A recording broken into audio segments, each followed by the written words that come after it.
আপনি কি জানেন? প্রাচীন মিসরে ফেরাউনের জুলুম ছিল চরমে, সে নিজেকে সর্বোচ্চ প্রভু বলে দাবি করত।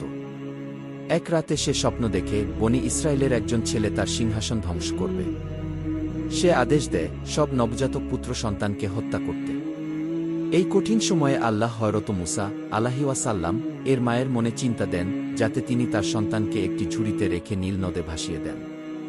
সেই ঝুড়ি গিয়ে পৌঁছায় ফেরাউনের প্রাসাদে। ফেরাউনের স্ত্রী আসিয়া শিশুটিকে ভালোবেসে তাকে লালন পালন করেন। মুসা আলাইহিওয়াসাল্লাম বড় হতে থাকেন, শক্তি ও হিকমত নিয়ে তার মুখে সর্বদা থাকে সাদা আলোর ঝলক।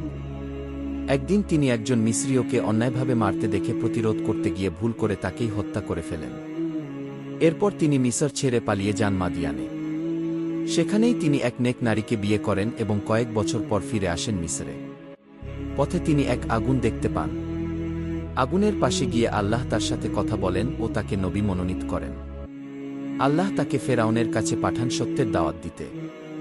মুসা আলাইহিওয়াসাল্লাম ও তার ভাই হারুন আলাইহিওয়াসাল্লাম নানা মুজিয়া দেখান, কিন্তু ফেরাউন অবিশ্বাস করে।